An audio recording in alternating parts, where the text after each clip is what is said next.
안녕하세요, 뉴스반장입니다. 우려가 현실이 됐습니다. 23일 조국 법무부 장관 자택에 대한 압수수색이 진행되면서 검찰 구테타가 그 정점을 찍었는데요. 이쯤 되면 막가자는 겁니다. 검찰은 이성도 정신줄도 놓고 말았습니다. 그도 그럴 것이 조국 장관을 기소하지 못하면 모두 추풍낙엽처럼 모가지가 떨어져 나갈 것이 뻔한 일인데요.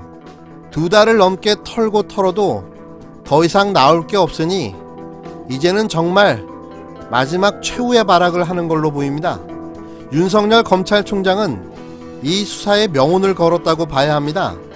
조국 장관을 기소하지 못하면 검찰 전체가 날아갈 판이니 아마 무슨 수를 쓰던지 수단과 방법을 가리지 않고 반드시 조국 장관을 기소할 겁니다.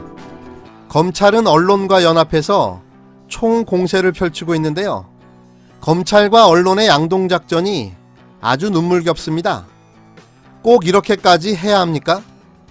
주거니 받거니 아주 꼴값들을 떨고 있는데요. 이 죗값을 어떻게 다 받으려고 이러는지 모르겠습니다. 검찰과 언론의 이런 커넥션 정황은 조국 장관 자택 압수수색 보도에서 드러났는데요. 조국 장관 자택 압수수색은 23일 오전 9시에 불시에 이루어졌습니다. 그런데 언론에 보도된 기사의 작성 날짜가 전날인 22일 오후 8시 49분인 겁니다. 그러니까 대한민국 기레기들은 그 전날 미리 기사를 작성하고 기다렸다는 겁니다. 보도된 작성 날짜가 노출되면서 이런 사실이 드러났는데요. 여태까지 언론과 검찰의 커넥션 전모가 드러난 셈입니다. 검찰이 피해 사실을 흘려주면 언론은 그걸 주워 담아 특종 기사를 작성하고 신문 부수와 조회수를 올렸던 거죠. 그러니까 서로 상부상조하며 공생관계를 이어왔던 건데요.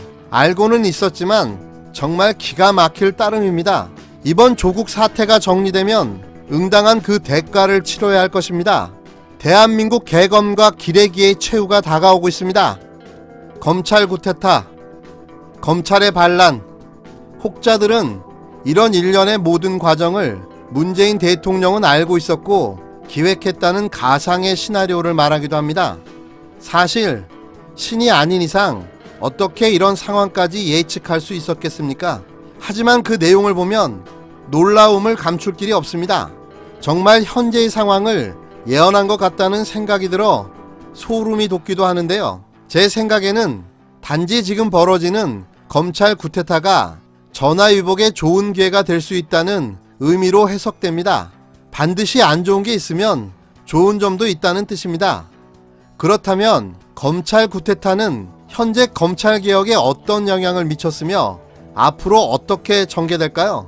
물론 조국 장관을 기소하든 안 하든 이번 사태를 통해 앞으로 다가올 검찰의 운명은 바뀌지 않습니다. 여기서부터는 저의 뇌피셜입니다.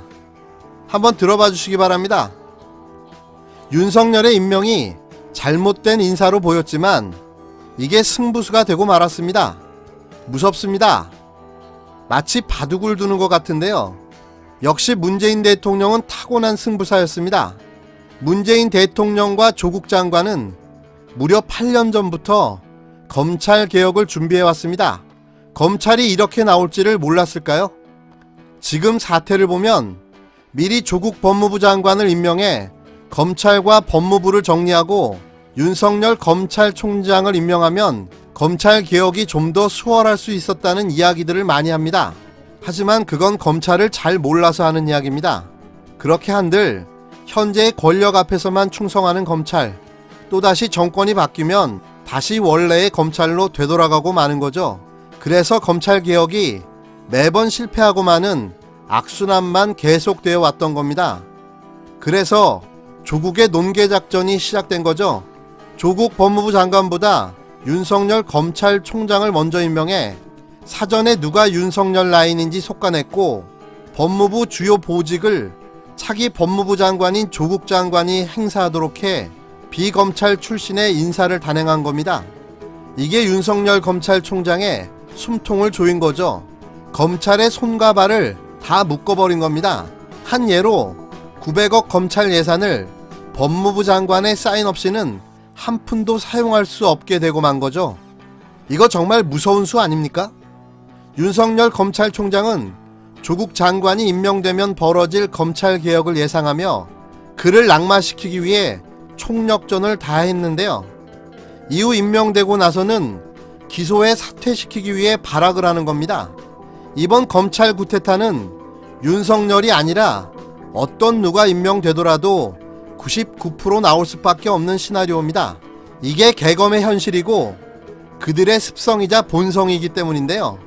그래서 오히려 좌천 인사였던 윤석열 검찰총장의 임명은 그의 검찰 내 세력이 약했기 때문에 오히려 더 강력한 반발을 막을 수 있었던 겁니다. 하지만 윤석열 검찰총장 임명을 통해서 거둬들인 수확도 큰데요. 윤석열 검찰총장 임명은 기수 파괴라는 셀프 개혁을 통해 다수의 검찰 내 적폐들이 알아서 옷을 벗고 나가게 되는 계기가 됐고, 검찰 적폐의 핵심 줄기인 특수부를 분리수거해 놓아 한 번에 적출할 수 있게 만들어 놓았습니다. 어찌됐건 이번 검찰의 구테타는 실패 시 회생불능한 타격을 입을 수밖에 없는 상황이 되어버리고 만 겁니다. 결과적으로 윤석열의 자승자박은 필패가 되고 말았습니다. 또 한 가지 추가로 얻은 보너스는 우리가 잊고 있던 노무현 대통령과 촛불의 기억을 되살려 놓았다는 건데요. 만약에 이게 문재인 대통령의 시나리오였다면 그는 진짜 정치 천재가 맞을 겁니다. 여기까지 뉴스반장 뇌피셜이었습니다.